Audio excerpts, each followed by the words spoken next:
Hello, everyone. My name is Joel Kaminer, the one and only Joel Kaminer on this panel. I am the Director of Cybersecurity Education here at NYU Tandon School of Engineering, and I am really thrilled to welcome all of you to today's event. Hopefully you won't be hearing much from me today. I'm going to serve as your MC and guide things along. But we have a really wonderful lineup of seasoned experts in our field of cybersecurity to talk to us about what they're seeing in terms of the intersection of data science and cybersecurity. And so with that, I'd like to hand the virtual podium off to our wonderful Dean, Elena Kovacevic, and hear from her for our opening remarks. Dean? Thanks, Joel, so much. And thanks, everybody, for joining the 11th NYU Tandon Cybersecurity Lecture. It's really fitting that this has been scheduled for October, which is a Cybersecurity Awareness Month. And at Tandon, we feel, and we know, we've been at the forefront of the field for more than 2 decades. Tandon was one of the first universities ever to award cybersecurity degrees, and we now offer several highly regarded initiatives, including our signature Cyber Fellows online master's program. It's the country's most affordable cybersecurity master's degree by an elite private university, offering scholarships of 75% off tuition, as well as our master's in cybersecurity risk and strategy. It's a 12-month course of study that we offer jointly with NYU Law School. And because we know that there are talented and motivated people without technical background eager to help fill the growing need for cyber professionals, we also offer the Bridge program, which provides students with the background they need to take on a challenging STEM graduate program. Now, perhaps you already know all this about us, but we like to brag just a little bit. You may also know that cybersecurity is one of our areas of research excellence, and it floats somewhere behind my head in that Venn diagram, and that we are one of the few schools to earn a triple distinction for excellence by the National Security Agency. Maybe you are one of the industry partners who help keep our research relevant and curriculum updated. Perhaps you've attended one of our Women Leaders in Cybersecurity events, or marveled at the way Nasir and his colleagues helped turn CISO, a local event, into the largest student-run cyber competition in the world. Okay, Nasir will probably never forgive me if I didn't mention that CISO 21 will be taking place from November 10th to 14th, and you can get more information about that right on our website. And whether we are old friends or you're just getting to know us, we are really grateful that you're joining us today. And of course, we are very grateful to AIG for their generous support. I know you're eager to get on with the panel and keynote talk, Data Science as the Foundation for a Cybersecurity Program. And I realize that maybe a contentious topic, not least because the term data science gets thrown around sometimes without being specifically defined or differentiated from AI or machine learning or a number of other disciplines. But it's also an exciting topic because it involves the intersection between 2 important fields, and often that's where the most compelling discoveries do take place.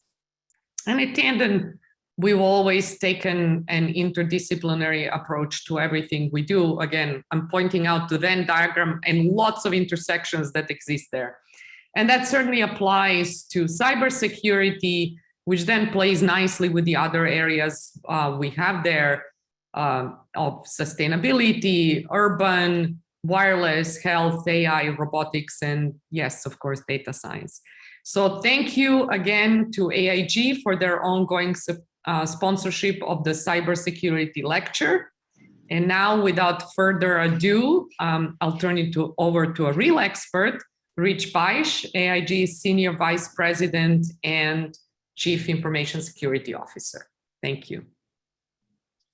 Good afternoon, everyone, and thank you for being here. And thank you, Dean Helena and the NYU Tandon School of Engineering for inviting me to join you all today. For those of you who don't know me, my name is Rich Bache. I'm the Chief Information Security Officer at AIG. And AIG is a proud partner of the NYU Tandon School of Engineering, and we serve as an industry council member for the Cyber Fellows program. At the start of my tenure at AIG, I was very excited to partner with NYU Tandon School to bring their cybersecurity master's program to our AIG security professionals. I'm proud to provide and support this unique online cybersecurity master's program at a professional development opportunity for all the AIG colleagues to help further their career enhancement. We are also proud of the Cybersecurity Lecture Series, and I'm excited to hear more about today's topic, data science as a fundamental component to a robust cybersecurity program. While applied data science and machine learning for effective cybersecurity is not a new concept, it is necessary, and I believe we should become a common practice for a couple of reasons. One, big data is growing and changing at an increasingly rapid rate and needs science and machine-driven insights and analytics in order to be useful. It may seem at first that the abundance of data out there related to cyber attacks would be beneficial to building cybersecurity programs. While this plethora of data is useful in some ways, the rate at which the data both multiplies and transforms makes it extraordinarily difficult for the average cybersecurity tool, never mind humans, to keep it up and running. Machine learning and data science can help us sift through this data and glean insights from it and act on it in a more timely and efficient manner. Know about it, get it, and use it. Number two, hackers today are more sophisticated than ever. They are using artificial intelligence to carry out their cyber attacks. Unfortunately, not only the good guys can leverage machine learning and data science to their advantage, hackers can use the same strategies to automate processes for finding businesses and agencies most susceptible to their attacks, locating weak points within their different networks and developing new technology to sidestep an organization's existing cyber system. To keep our defenses competitive, we must likewise take advantage of more advanced tactics that improve our ability to learn and improve. But our keynote speaker today, this afternoon, is exactly who we want to hear from to dive into this topic in more detail. I have the pleasure of introducing you to our keynote speaker this afternoon, Jim Routh. Jim is currently on the boards of Supply Wisdom, Grammatech, Zero North, Accepto, and Global Resilience Federation. He is the former board and chair of the Health Information Sharing and Analysis Center, the HISAC, where he served for 5 years, and a former member of the Financial Services Sharing and Information Analysis Center, the FSISAC. Jim has a long history in technology and cybersecurity as a leader and a management consultant. He was formerly a cybersecurity leader for many large companies such as MassMutual, CBS Health, JP Morgan Chase, American Express, among others. I'm sure you all read his extensive bio on the event page, but Jim is recognized as an industry leader in digital transformations and innovation in cybersecurity practices, using data science as a foundation for unconventional cybersecurity controls and enterprise resilience. I look forward to hearing his thoughts about ways to use data science fundamentals to build robust cybersecurity programs. So without further ado, let's welcome Jim. Jim, over to you. Hey, Rich, thank you very much for that very kind introduction. I'm going to share my screen, at least I'm going to attempt to share my screen. And we're playing a dual role here in that I'm going to be the catalyst for an interesting concept that the intersection of data science and cybersecurity. But then I've actually got a group of panelists that are going to go into that a little bit more detail and ask some challenging questions. Now, this is a topic that is designed to trigger discussion, thoughtful interaction, and feel free to challenge some of the conventional or unconventional practices that we'll talk about. The the objectives is I'm going to share with you how I approach a cybersecurity program from a ground up, and it starts with data science. And I'm going to encourage you to think about what the implications are. Now, we're going to focus a little bit on the talent implications, because as all of you know, finding cybersecurity talent in the marketplace, given the marketplace conditions, is a significant challenge. It's very similar in terms of data science skill. So as we look at the intersection, let's talk about what the implications are for us as cybersecurity leaders dealing with talent. And I have a wonderful panel that will go into that in a little bit detail. A little bit more about me. Rich did a wonderful introduction.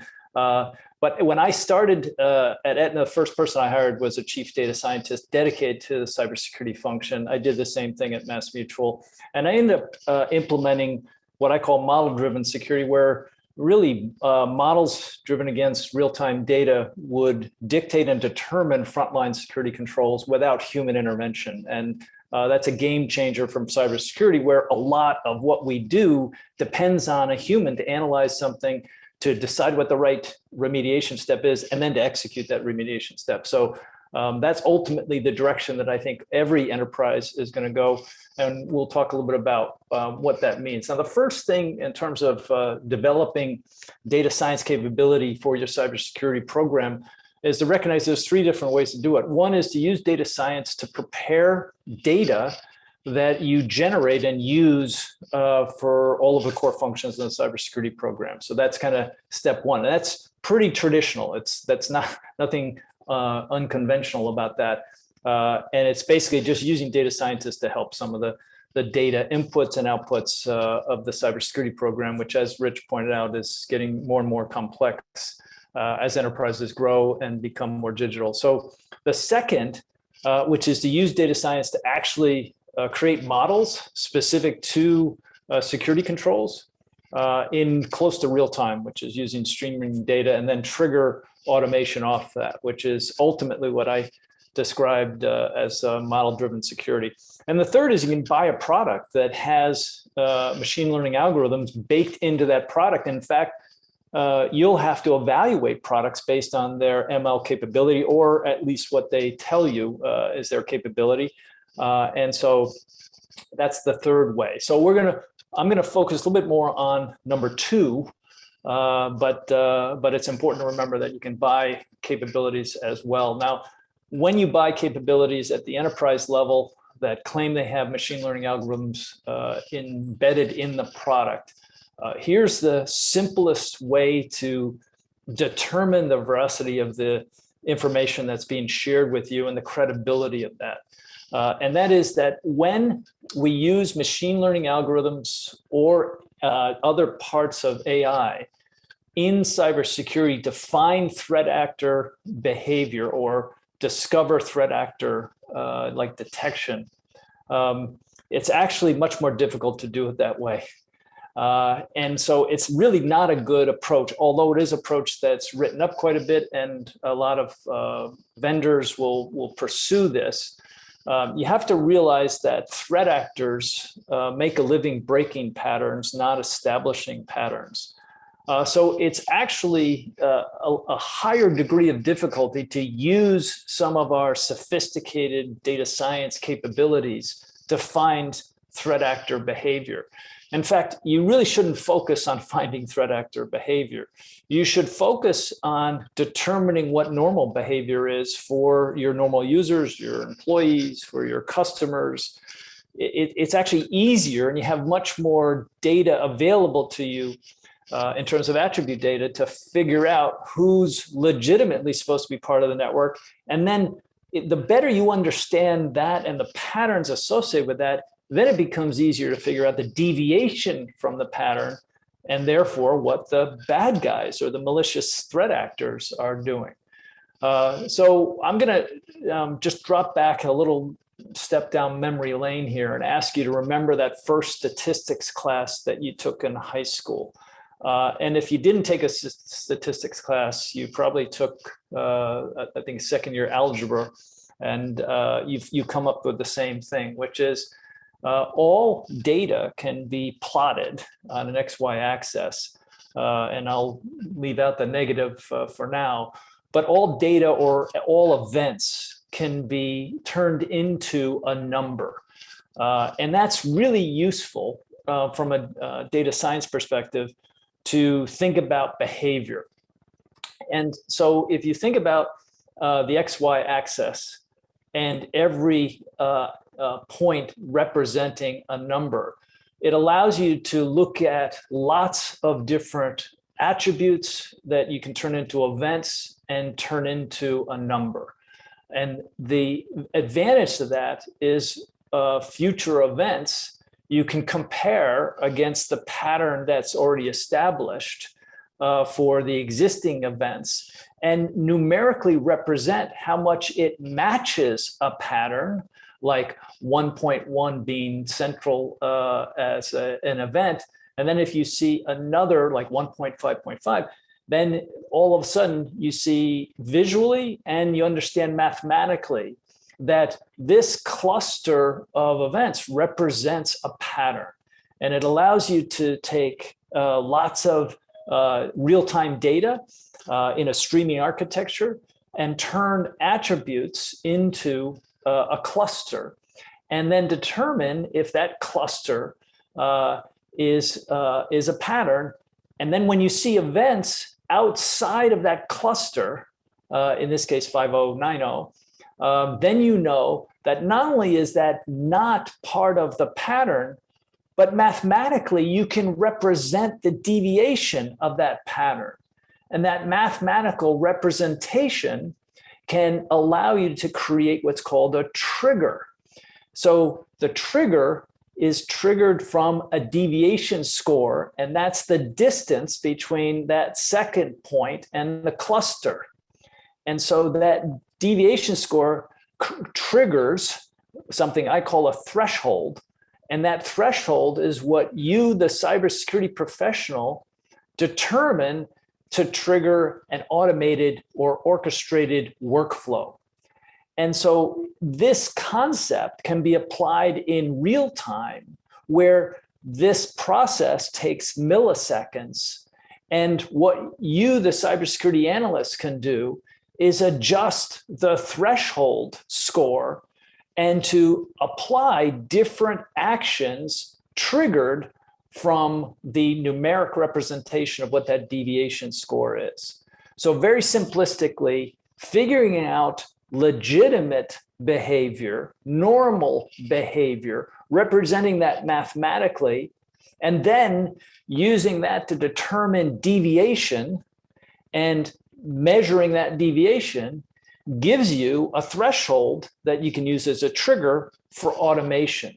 So humans don't have to process the context for all the information. We can automate specific actions. Humans and analysts and cybersecurity professionals can step back and look across all the transactions and determine whether the thresholds are at the right level or not. And those are the adjustments that we can make. Lower threshold, higher threshold, different action, same action. So this is the basic construct for thousands of use cases in cybersecurity. Now, identity access management is rich with opportunities to use this capability, but it really applies to other aspects of a cybersecurity program just as well. And just in identity access management alone, there are hundreds of ways of applying this effectively. Now, I'm going to cover two examples.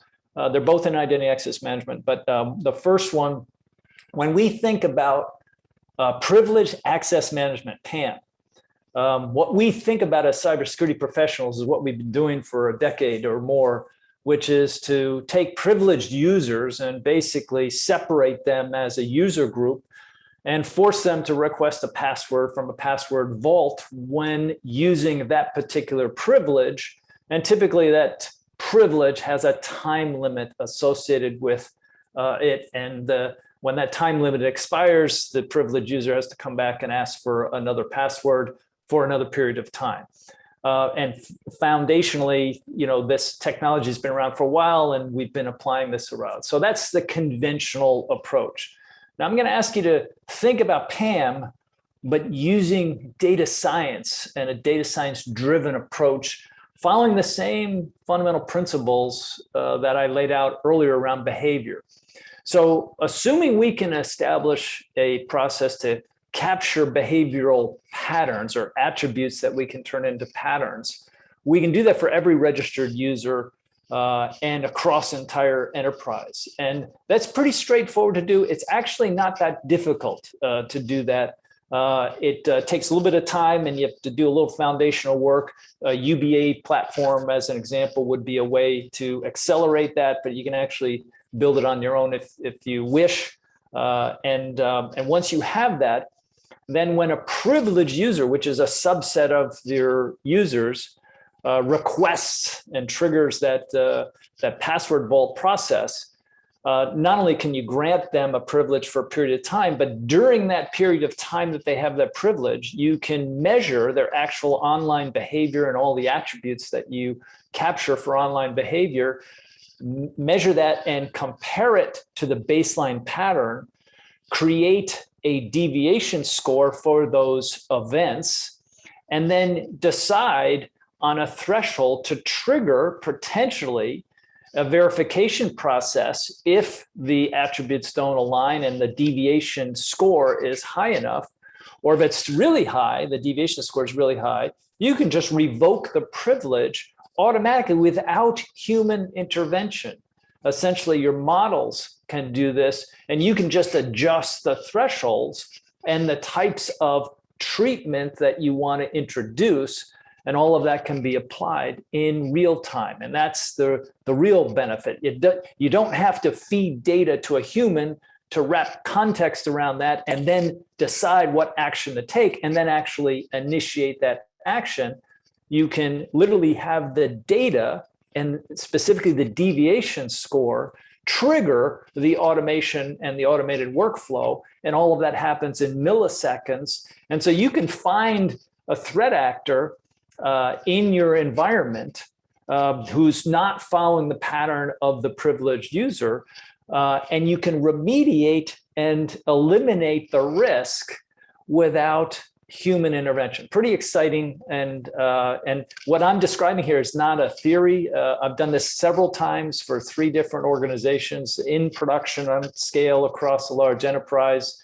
I think we had close to 300,000 employees in one organization and more than 50,000 in the other. And we had 60 to 70 attributes of online behavior that we captured for every single user. So that's one case. Here's the second case, same principles, same underlying foundational components of data science, but a different situation. And this is something that really every enterprise today has to address in some way, shape, form, or fashion. We've been using passwords for 60 years. And you know what? They've been really effective for 60 years. But unfortunately, about 4 or 5 years ago, it's not so much the passwords that became a problem. It was the people's use of the passwords, in that people can't remember all of the passwords necessary to support hundreds of digital assets. So if you have 150 digital assets, you're not going to remember all the passwords for that. And password managers can kind of get clunky across devices and hard to figure out. So reality, what all of us do, including cybersecurity professionals, we reuse passwords. And because we reuse passwords, that gives opportunities to threat actors to do credential stuffing, because there are billions of credentials that are available in the dark web. You can exchange credentials if you have 10,000 of them, and you just use a tool to spray them across different websites. You're going to get a 2% hit, 200 accounts if you have 10,000 credentials. And really, there's no way for an enterprise necessarily to stop what's going on. So the reality is that the passwords and the way that people use them today, it's growing in obsolescence. And so every enterprise has to do something about this. It's becoming more and more of kind of a burning platform. And the reality is it takes time to change something we've used for 60 plus years and change it across the entire enterprise. And this is a model that is totally dependent on data science and cannot be done without data science. But it's enabling what I call real-time behavioral-based authentication. And it's all based on the same principles of looking at online behavioral attributes, whether it's on a website or on a mobile application, and the information is coming from the phone or coming from the browser or both. All of these things we can track normal behavioral attributes, establish a pattern, and then figure out what the deviation of that is, represent that numerically in an algorithm, and figure out at which thresholds do we want to trigger specific actions. For instance, step-up authentication or revocation of the privilege. All of that can be done based on mathematics as a foundation. Now, we've got biometrics, and I want to remind you that biometrics are wonderful. There's a standard that's in place called the FIDO standard that basically, regardless of which device you choose to purchase as a digital consumer, you can choose whatever biometrics are available in the device that you choose, and those biometrics can be fed in a standard way into a risk engine that can do further authentication in real time for your customers or your employees. And that's the continual behavioral-based authentication that's on top of, in this case, the FIDO standard. And again, same principles for mathematics. This is essentially what you get. You get what I call a trifecta of benefits.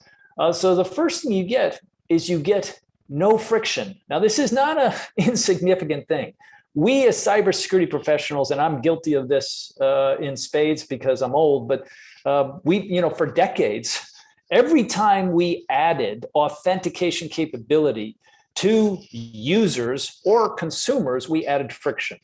More security, more friction. Less security, less friction. That was the recipe. And so here's a case by using data science as a foundation, using behavioral-based authentication, we're actually eliminating the friction while improving security, first-time event. And users will not only notice it, you'll get more stickiness in terms of your digital assets because the experience, the digital experience is significantly better. The second benefit is there's no account takeover. So if criminals can't find credentials or the credentials are not usable, then they're out of luck. So there's no way for them to take over the accounts. And as a result, you don't have consumer fraud, you don't have consumer embarrassment, you don't have all of the infrastructure and processes for dealing with account takeover. All of that goes away. The third thing, which is probably the most attractive feature of this, at least to the CFO, but certainly to the CIO, it's lower operating costs. Just take a look in your enterprise, if you're a large enterprise, and how many millions of dollars you spend every year just to reset passwords. Even if you have an automated password reset capability, you're going to shrink the number of times down to zero.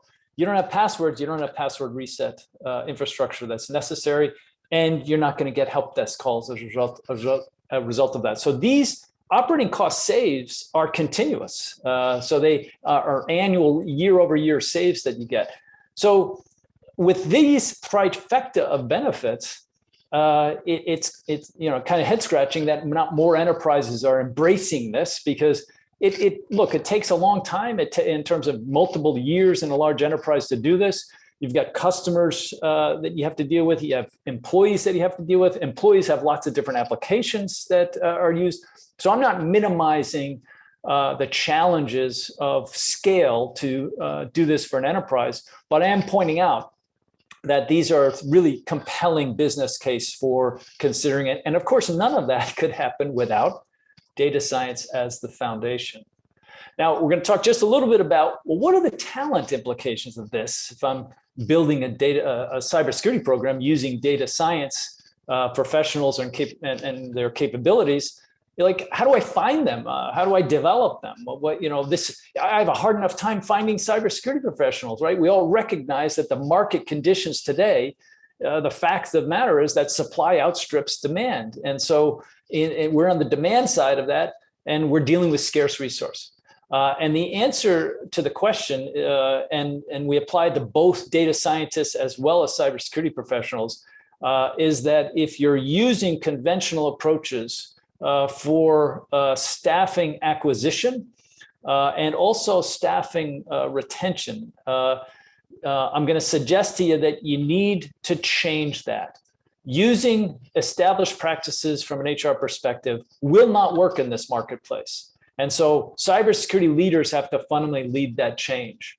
And so think about it this way. You can't necessarily change the conditions of the market. There's a scarcity of resource. What you can do, given the existing market conditions, is that you can discard some conventional talent management processes, and with collaboration with your HR professional, you can apply some unconventional talent management practices that will allow you to recruit top talent on both cybersecurity and data science into the organization and continue to develop that talent together, ultimately reducing the retention challenges that enterprises have with top talent. But using the same practices that are well established across the enterprise in these market conditions will not yield success. This model, and I'll say it's a little bit unconventional, can yield success. First thing to think about is do not post positions when you have staffing needs. Now, I know that's the way it's done across every single HR function in every single large enterprise. Do not do it. Why? You can't hire in this market to fill your needs when you have needs. You have to hire in this market when you find the talent. And you have to hire the people when you find the talent. And you actually don't want to put talent into existing roles. You want to find top talent and create the roles based on what they wish to learn.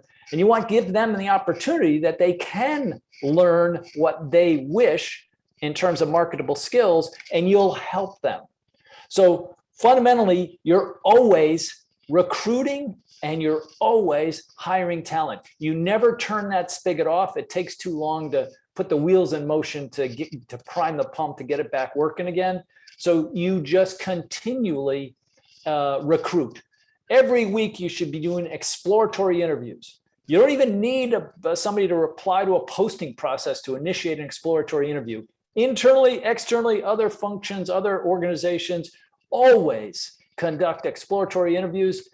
When I was a CISO, I did about 3 to 5 a week, every week of every year.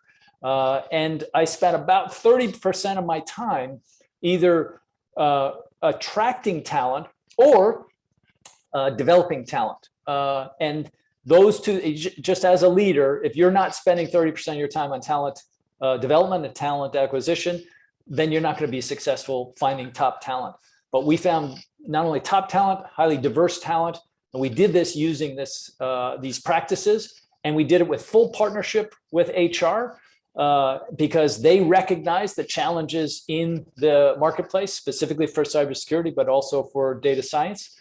If we change our orientation to recognize that we have to spend a lot of our time on talent development, the phrase of talent retention should be eliminated. It should never be used. It's not appealing to employees to be retained. It's very appealing to employees to be developed. And then if you offer them the opportunity to choose what skills they wish to invest in, and you're willing to match their commitment with resources, then you can hire successfully in this marketplace. When you use what's called a professional development plan, you basically say to them, every employee has to choose 2 skills that they wish to invest in. And they have to be kind of defined in a granular way. Here's what I mean. If I said I want to be a leader, leaders have 500 skills to be a leader. So that doesn't narrow it down at all. So that's great that you want to be a leader, but which skill do you want to invest in to be a leader, to grow into leadership? So you have to get them to define a skill at a granular level. And then your job as a leader is to figure out a way to match development activities with the pursuit of the skills that they're choosing, and to do that and evolve their roles based on what they want to learn and what they want to do. And if you do that effectively, it turns out that you can tell your entire organization that there is no budget constraint for training and education. Now, that sounds very controversial. And I see a lot of HR leaders getting nervous when I make that statement. But I've been doing this for 10 years. I've never gone over budget. Because here's the deal. If you tell your employees that they have to do a professional development plan, that development plan has to be validated and approved by a leader, and that process is necessary before you justify any educational expense, then it actually takes the proactive people in your organization and rewards them with opportunities that are unlimited from a talent development standpoint. There's the middle tier that will go through the process for compliance. They won't be as aggressive. And so you're not going to spend as much money on them. And then you're going to have about 20 or 30% that for whatever reason are not interested in making this investment at this point in time. And you're not obviously not spending money on them. So you'll never go over budget. The governor or the governance is through the development plan. It's not through the budget. But again, you have to have some level of confidence at this point to be able to do that. But I'm telling you, I never went over budget. And I always told everybody that I'd spend anything on education. And the reality is you don't have to, but you can spend what you need. And this is a way of determining what you need. So if we take unconventional talent management practices, we can be successful. In 20 years in cybersecurity, I never paid a recruiting fee. I never had any trouble finding top talent. And some of that top talent is available to us today in the panel that we have. So, my commitment has been teach people what they want to learn. Turns out data science is part of that. So you need a curriculum for data science fundamentals for cybersecurity professionals. And then you need cybersecurity fundamentals for data scientists. And it's too hard to find data scientists that have cybersecurity expertise. I was fortunate that I was able to do so at two different organizations, but I don't recommend it. What I recommend is organically grow your data science talent and organically grow your cybersecurity talent. And both functions will actually help each other in learning how to apply data science to control design going forward. So this is kind of foundational. So I've said a lot of things in terms of some controversial maybe ideas, certainly challenging conventional practices. And now, fortunately, we have a top-notch set of panelists here that will not only challenge some of the things I've said, but also point out and share some of their comments and expertise that we all can benefit from. So I'm going to turn this over to Damon. Damon's going to be our moderator for the panel. And Damon, go ahead, fire away. All right, thank you, Jim, with that. I thought that Joel was going to be the moderator. Oh, okay. Hey, Joel, you going to be the moderator? All right. Are you there? Here we go. Yeah, cool. And obviously they know me. Should we introduce Chancey? Yeah, why don't we real quick, Jim, if you can stop sharing. Stop sharing. We'll reorganize the screen here. And while that's taking place, first off, thank you very much for a really stimulating lecture and conversation. You gave us all a lot to think about, and I know we're going to have some good discussion. Just real quick for the audience, there's a lot of information flying through in the chat. I encourage you to keep chatting with each other. But if you have a question for the panel, I encourage you to enter it into the Q&A button at the bottom of your screen. That will be a little less noisy and enable all of us to better see your questions, which the panel will try to address as we're going on here. We're going to have about 30 minutes for the panel discussion here, and then we'll save some time for additional Q&A at the end of that as well. So I hope you'll stick with us and really engage the experts we have here on the panel. So with that, why don't we do a quick round of introductions, and Damon, you had jumped in there, so why don't we start with you? Sure. So Dan McCoy, I'm a professor here at NYU. My focus is on cybersecurity, but also applying data science to cybersecurity within year. And so this is one of my big focuses. Originally, I looked at kind of cybercrime, but more and more I'm looking at kind of nonprofit motivated threats, things like online harassment or attacks against elections, democracy in general, and things like that. Great. Chancey? Hi, I'm Chancey Wang. These days, I'm the general partner of Rain Capital. I say these days because I've had many different roles in the industry before. I've worked with Jim in my previous capacity. I took on quite a few operator roles, executives at the company, and head of research, for instance.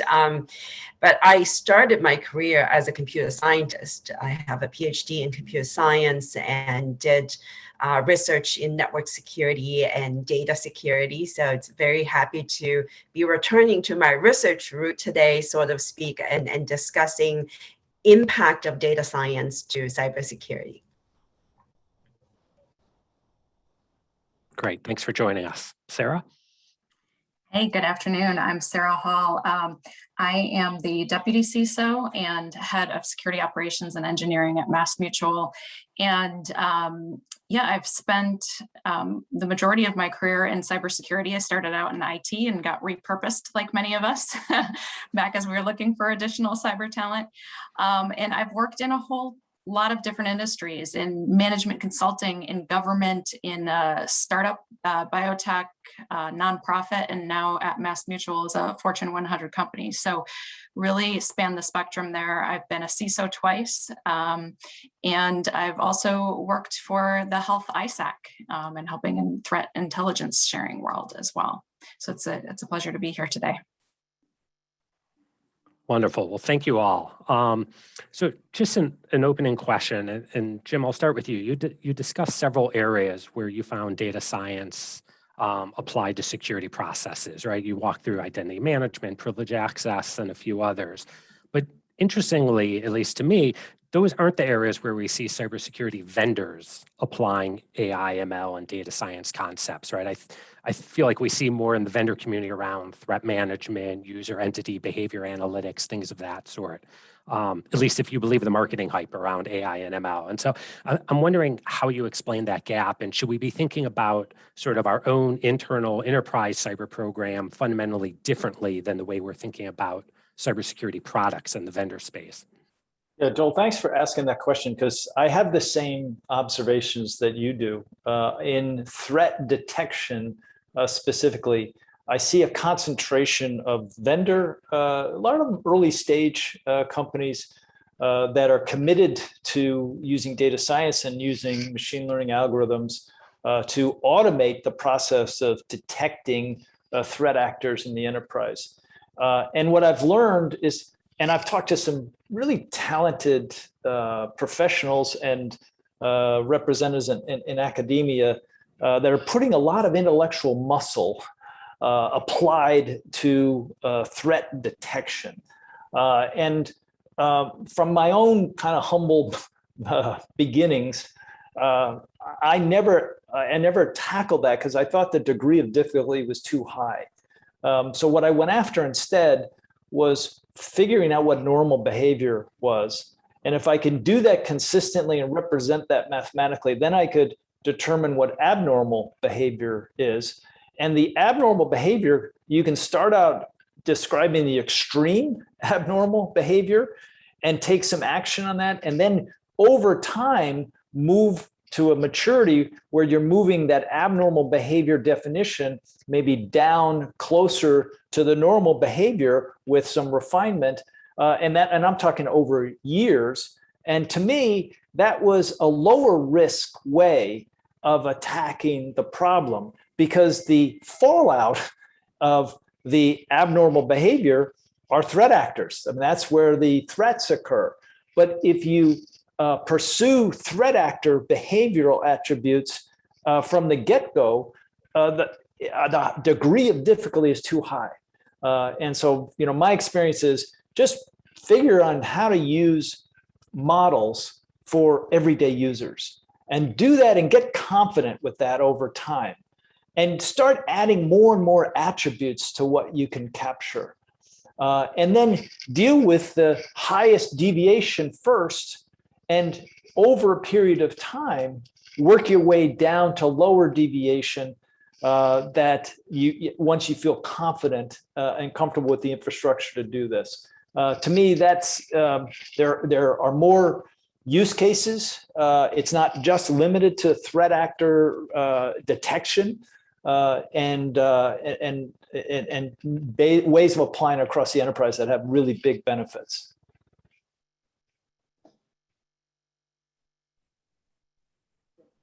Great. Anyone want to follow on that? Yeah, I'll follow on that a little bit, because these days I invest in products that may or may not utilize data science as a fundamental. I agree with Jim. I think if you have the option and the data that's available to you to build normal behavior models, then there is a hope of finding anomalies with that kind of baselining model. There are difficulties in obviously applying this to everything. The difficulty comes in when the normal behavior is not that easily developed. Let's say you have a lot of people coming in and out of the environment. You have transient workforces, for instance. Sometimes it's a little bit difficult to build a model that is easily relatable, right? So, and also the biggest thing I hear from operators, people who are doing frontline work, is false positive is a big thing, right? You don't want to have false positives.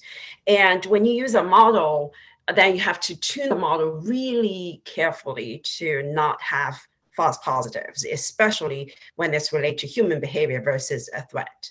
And because of these reasons, sometimes the products in the industry tend to say, hey, let's discover the TTPs of the threats versus what the normal model is. I think a healthy way of thinking is to take a look at both and say, hey, do we have enough data for building a normal model, or do we have enough data to detect the high deviation, which is clearly a threat, and then going from there. But I think Jim, what he did in MassMutual is so much ahead of many different organizations, and learning from the journey of MassMutual, how they went about building these models, will be a very, very interesting lesson for everyone.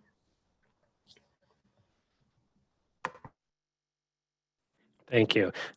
Sarah, maybe you can give us an example of some of the places in MassMutual where you're using data science, maybe for some unconventional controls. Sure. Yeah, that's a perfect segue. And we actually, to that point, I do think I've been at MassMutual less than a year now, and I've just been wholly impressed with how many places that we're really truly implementing unconventional controls. Just in this year alone, in 2021, up till now, we've already released 200 new models. So we're really, and it's, we're continuing to build and continuing to Yippee! Yeah, I knew you would be happy. We're continuing. I thought Jim would say only. We should be at 300 by now. I'm excited by that, because I had nothing to do with that, so I'm happy. Yeah. Well, we're channeling you, Jim. Yeah, you've never gone far. So actually, it's a little hard to kind of narrow it down to one, but I think that our trusted email program is worth talking about, because it's a place where we've had a lot of successes. But to me, it's also the place where we have really pushed the envelope in the thinking about applying data science the right way. It's also obviously a problem that everybody faces. All right. So we have layered defenses on both inbound and outbound email, and all of which are using data science models. So what's interesting about this is that each of those solutions are kind of coming at it from their own approach. So they're looking at it through their lens, and they're targeting a different part of the problem. So we've got many of the standard tools that are looking at email headers and things like that. But some of our more mature models are actually looking at the content of the email. So it's looking for things like linguistics, looking for a sense of urgency within the email. They're looking at whether or not a communication channel between the two parties has ever been transacted before, right? Was this expected? And then also looking for financial requests and all sorts of things. I think there's somewhere on the order of like 40,000 things that it's looking for to try to detect, just like Jim said, what is abnormal behavior. But here's the most critical part. We're trusting the models. And I think that's the crux of this, right? So what does that mean? It means that we are trusting the models to do their job, and then we take away the components that shouldn't require human interaction. So for example, at the end of Q1 this year, we were having to allow list 35% of our inbound email traffic due to requests from the business. And then through implementation and tuning of the models, we got that down to 7% just by the end of Q2. So an example here is, rather than just blocking Gmail as a whole, and then allow listing like businesspartner@gmail.com or whatever the request from the business was, we're trusting the models to do their job to catch the phishing emails, the malicious emails. And so we're letting all of that traffic through, and then letting the models catch what we don't want getting to the user. And it works.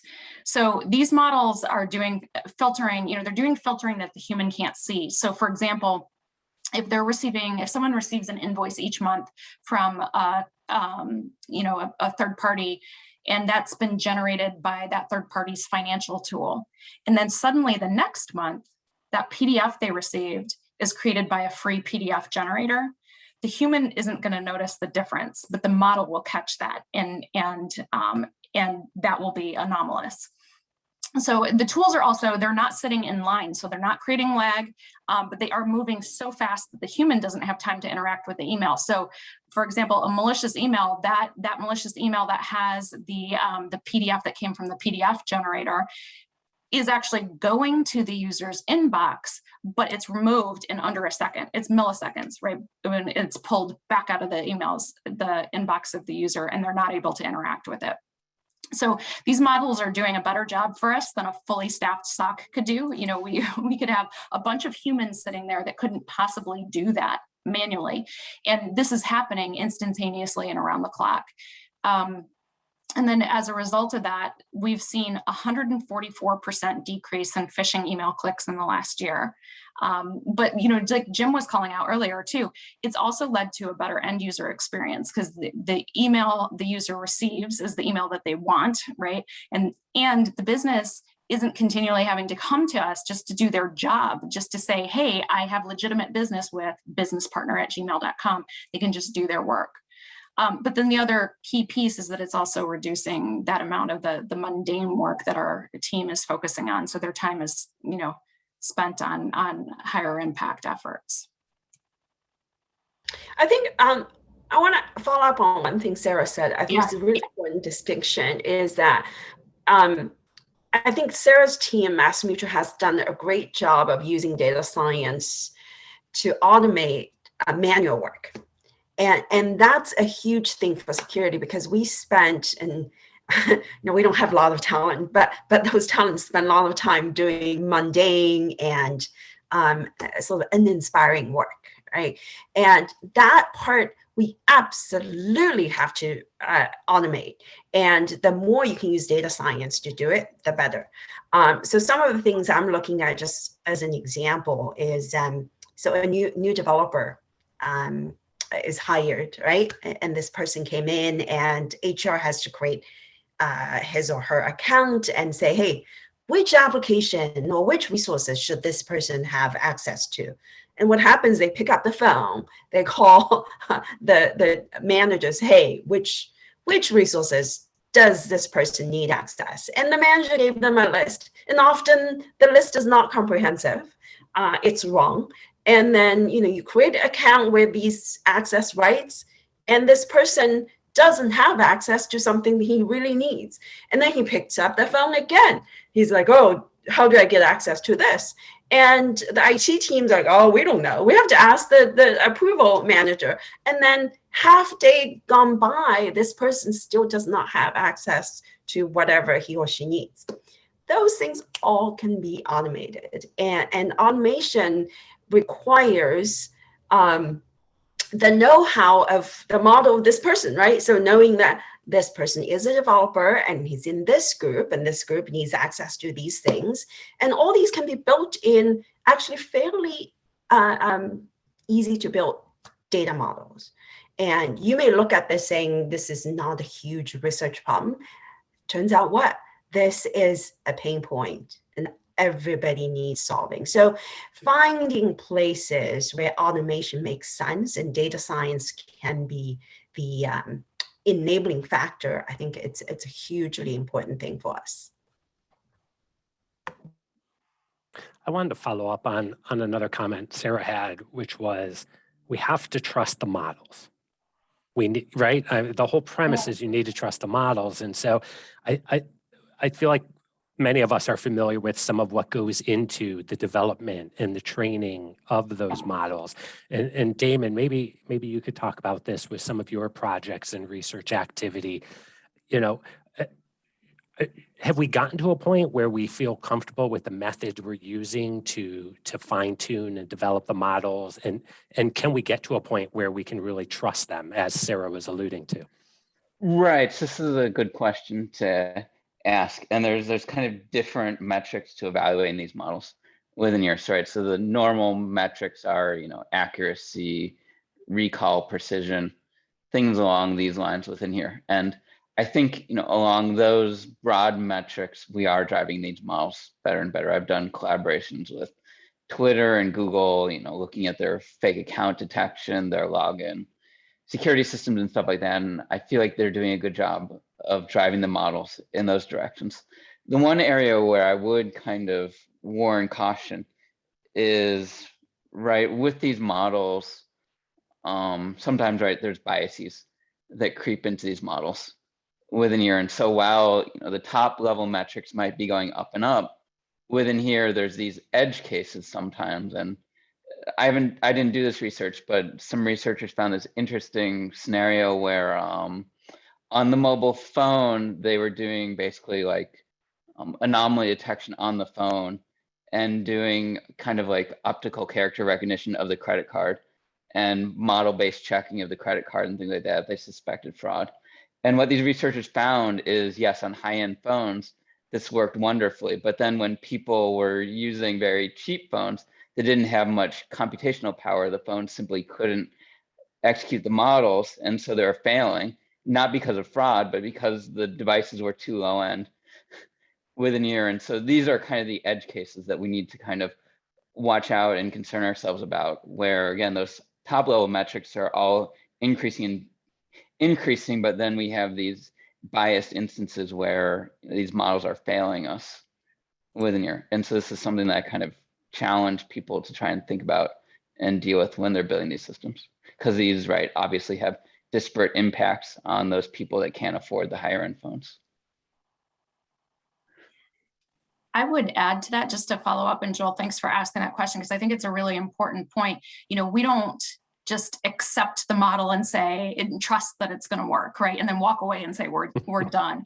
It is regular assessment, regular involvement, and one of the keys, especially when it's an external vendor partner, is having a vendor who's going to work with us as a partner, right? And so really making sure that if there was a false positive or if something got past one of the models, we send that over to them immediately, right? And hold them accountable for looking in and researching and figuring out, why did this make it past? How did it make it past the model? So we're continually improving. And just like Jim said, right, you can change that threshold the more comfortable you're getting with the models and how they're operating. So it is a continual process improvement there. Yeah, think of the models as kind of helping us in our understanding continually evolve. And our understanding is going to always change because the data is changing, the models change. It's a constant movement, but it gives us confidence in another tool that we can use in real time and then step back and analyze trends and make adjustments to that. And the adjustments that you can make give you a lot more confidence in it.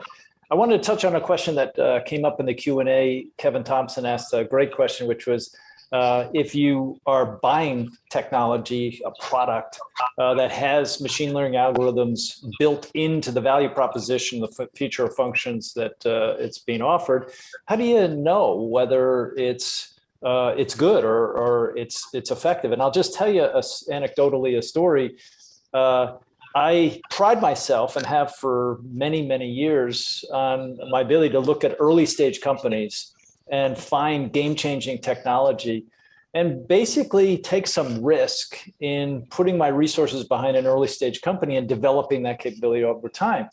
And I started it when I was at Aetna, asking the data science team to weigh in on their choice for different early stage company product offerings. And what I learned was kind of eye-opening. I learned that I wasn't very good at determining the effective use and the practical use of machine learning algorithms from vendor A versus vendor B versus vendor C. They were really good at that. And so they shared with me some of the indicators on some of the responses to questions. And I'd be sitting in the meeting and I'd be like, yeah, that sounds reasonable, right? And they tell me later and they're like, no, this person really doesn't know what they're doing, and then they give me the examples. And I'd be like, oh. And so I'd say, yeah, vendor A, I like vendor A. And they say, no, vendor C is the most competent. And I'd say, vendor C? That guy could barely walk and chew gum at the same time. That guy was a total fool. Are you kidding me? No, vendor C, because the person that wasn't doing a lot of the talking was the chief data scientist, and that person walks on water, and here's why, and they tell me why, and I'd be like, wow. And they'd say, they're really using data science. Vendor A is talking about using data science. And it turns out that there's a big difference between those things. And so, I'm guessing that 30 or 40% of early stage cybersecurity companies that we get exposed to every day talk about machine learning algorithms being a foundational component of their platform. And I think there's a little bit of mystique that they're using, and in some cases they really don't have the skills, because like everywhere else, it's hard to find the talent. And so they struggle with finding the talent just as much as we do. So when you find data scientists, don't worry that they don't have domain expertise in cybersecurity. That they can learn that and get exposed to that. But use them in the evaluation process, and this goes to Kevin's question, use them in the evaluation process when you look at platforms that claim they have that capability. It'll be a learning experience that I think you'll find positive.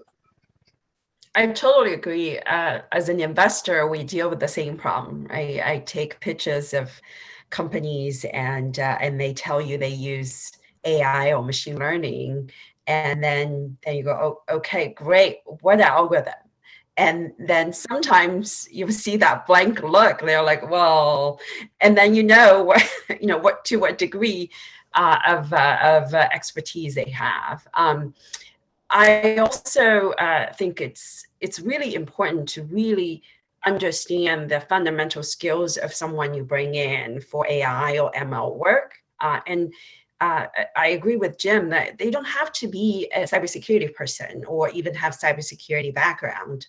I've had a company that they hired data scientists from NASA, where they were trained on working with huge set of satellite data and looking for patterns and building clustering algorithms. And turns out they were great working with cybersecurity event data because they're used to dealing with large amounts of data, even though it's different nature, but they were really good at building models and understanding the abnormality in the data sets and how to work with training data. So that turned out to be a great hire.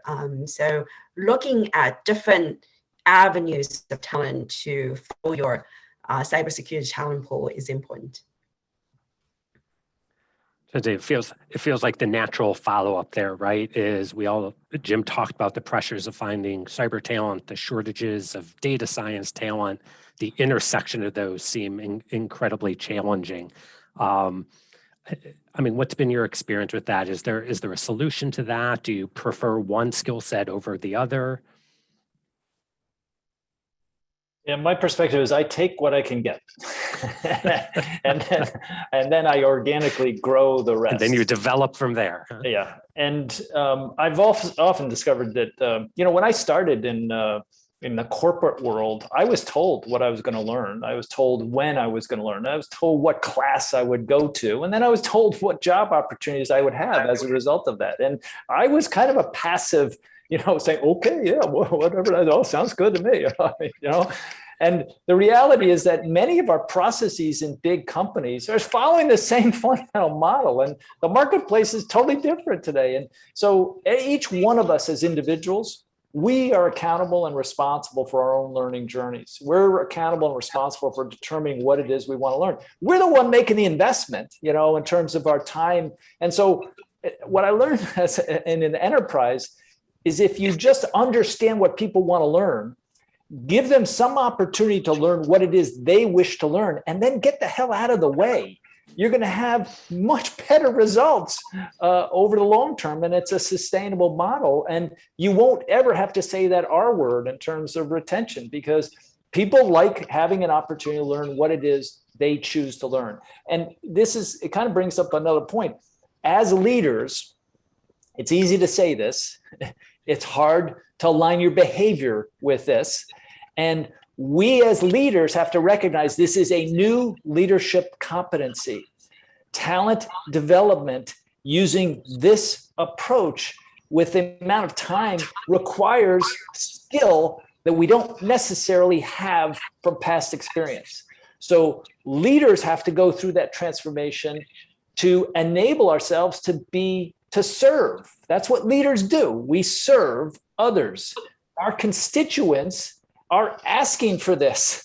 And if we use conventional practices, many that have been around for a long time, they are totally out of step and inappropriate for the needs of today's professional.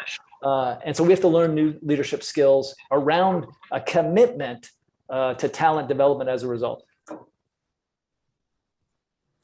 So Jim, I hear that, but I'll bring it down to some nuts and bolts maybe. So, we know tons of people trained and steeped in cybersecurity. And so those people, if they express the interest, you need to get them trained up on data science, potentially. The converse, right, is maybe you have some people with deep expertise in data science, you got to get them trained up on the domain of cybersecurity. Correct. What's been the experience, sort of pros and cons in both directions? Yeah, so there's two things. Number one, we developed a curriculum for both. So we didn't use established tools and educational resources. We developed a curriculum for data science fundamentals for the cybersecurity professional and cybersecurity fundamentals for the data science professional. Our assumption is, from an enterprise-wide perspective, there's only one skill that is a mandatory prerequisite, and that's intellectual curiosity. Everything else we can teach.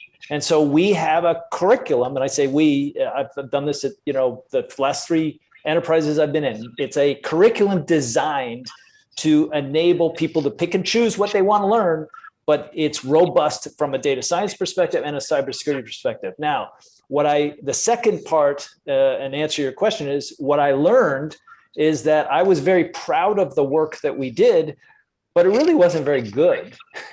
I mean, in terms of quality, it was good because against everything else out there that was conventional, it stood on its own, was unique, and people gave us positive feedback because it was new. But in terms of curriculum design and from a professional standpoint, we decided to partner with people that knew exactly what they were doing. And so we've committed, and I say this, Sarah, I'm speaking on your behalf here, but MassMutual has made a commitment with NYU to actually create the joint curriculum for both cybersecurity professionals learning data science and data scientists learning domain expertise in cybersecurity, and not only do it professionally, but offer that through NYU programs to anyone who signs up and is a part of the NYU community, and use the same material internally for the enterprise, because we recognize that our future is riding on the success of our ability to develop talent, and so we decided to do that. But my own perspective is there are a lot of professionals that are willing to be very proactive about their commitment to learning new capabilities, and that commitment is the ingredient that is necessary, and it actually overcomes the weaknesses of the curriculum. Can I address one of the things came up in the chat, which is give us some examples how to apply natural language processing to cybersecurity. I happen to be looking at this, so I want to offer an example. So think about everybody knows what SRE is, right? Site reliability engineer, right? And so as an SRE, your job is keep things up and running. Now you use all kinds of scripts for automation to keep things up and running. Turns out one of the biggest tool or most critical tool an SRE needs is a code search. I never knew this was a problem, but I started talking to SREs. I said, what is the most important to you? Code search. An ability to search through tons of scripts that this team has developed to know this is the script I need right now to solve this problem is actually super important for SRE. How do you search?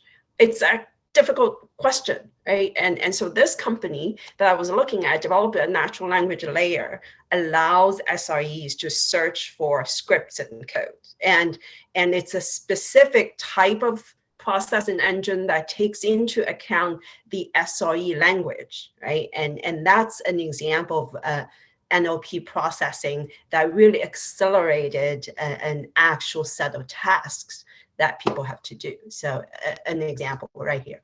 That's a great example.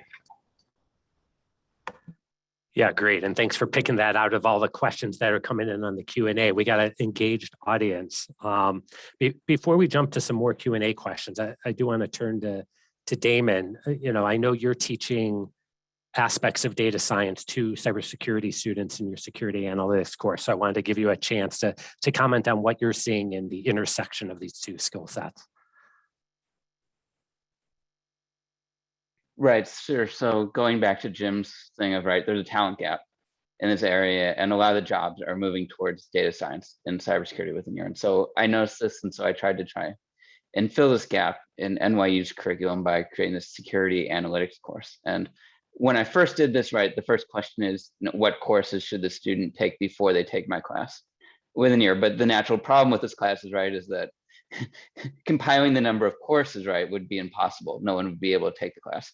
And so I decided to go in the opposite direction and say, okay, there's no prerequisites for this class. We're going to teach the basics of data science. We're going to teach the basics of cybersecurity. The only thing that's required, again, as Jim said, is kind of that curiosity and interest of learning the intersection of these two within your. And so I've done this within your. And so, some of the students have, strong data science background. Some of them have strong cybersecurity background. It's very rare that a student will have a strong background in both within your. One of the interesting things is you could go in two different directions, where you could kind of silo people and, teach cybersecurity basics to data scientists and teach data science basics to cybersecurity people. But what I find this class is one of the strengths is that a lot of them are project-based. And so I'll try and get groups of data scientists and cybersecurities, and then they'll, almost teach themselves within there. So some of the first few lectures are the basics in both of these. And then the project part kicks in, and the students start working in projects. And then we talk about, applications, like what they're talking about with natural language processing. And we'll talk about spam filtering and things like that for natural language processing and other applications. But then a lot of the learning just happens in these groups and these projects. And some of the projects have been really interesting. to see what the students have come up with, new ways of kind of attributing authorship of malware and clustering malware, or new ways of clustering hate groups online and things like that within here. So there's been some really interesting synergies that have happened between the data science and the cybersecurity people. Yeah, Joel, if you don't mind, I'm just going to make one comment. Just looking at some of the Q&A, the questions that came up in the Q&A that I want to address, which is that this is a continuous process of maturity, and so I encourage all of you to make your own investments from a data science perspective or cybersecurity perspective, or whatever you want, whatever you choose. But for an enterprise to implement model-driven security at scale, where the models are driving frontline security controls, there's a continuous process of analyzing transactions and making adjustments that has to go with that. It's not a set it and forget it model. And there are some technologies, WAF capability is a category of technology that's basically using rules against data. And you want the rule set to be modified to give you the least amount of friction and the most optimal outcome. And that's a set it and forget it kind of technology.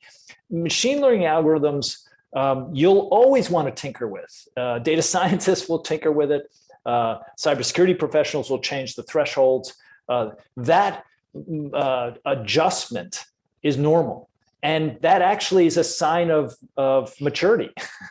And so don't think in terms of, the model does everything. I really don't understand what the model does, but it's driving all of our millions of transactions. No.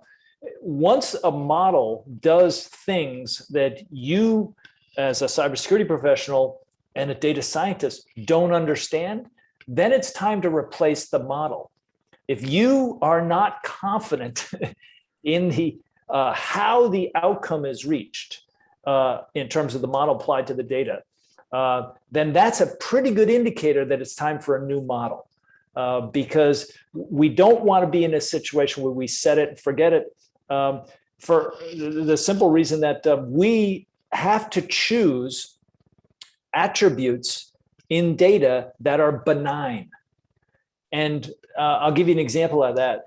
If I put authentication capability in place across an enterprise, and I decided to use browser history as an attribute, and I'd measure the browser history pattern that's in the browser with the previous pattern, and I'd store that and keep that. Now, if I were the enterprise and I had to explain that to an end user, I've stepped into the boundary that we call creepiness zone. This is the enterprise is too creepy. It's stepping into domain it should not be there because of privacy implications. And so we have to choose the attributes based on what's benign. And we can't use attributes that might be highly effective in discerning behavioral deviation if there's a privacy sensitivity to it, because you can't recover as an enterprise your brand if you've compromised fundamental principles of privacy. So the selection of the attributes, the tuning adjustments of the models, the running them in production and triggering operations, all of that is a continuous process that changes and evolves, and you'll always want to tinker with that. It's not a set it and forget it kind of deployment, which means that there's job security for all of us if we apply this, because it's getting rid of human work that's actually not as well equipped to do it in real time as the models are, but it's creating new opportunities for us to be analysts, both from a data science and a cybersecurity perspective. That's great. So one other question I saw coming up in the Q&A is, we're talking about this as if it's a fundamentally new paradigm. And that always raises the question then of how do we handle it operationally, right? We have our overall security architecture, we have our SIMs, we have our GRC platforms, we have our standard KPIs, KRIs, and metrics. Does data science fundamentally change any of that, or does it just integrate smoothly right into our overall security program? Yeah, the integrate smoothly part, I would say no. It's disruptive, and it's disruptive in a good way.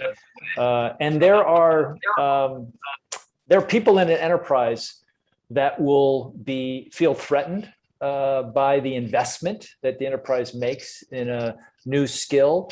And it's largely because you can look at it just from a human perspective. If I'm a professional that's invested 30 years in my career and I never ever had to deal with data science, then I might say to myself, well, why do I have to do it today? Like, I've been very successful for 30 years. What's in it? Why do I have to do that? And unfortunately, as cybersecurity professionals, we've chosen an industry where you can't afford to be selective on what you need to learn.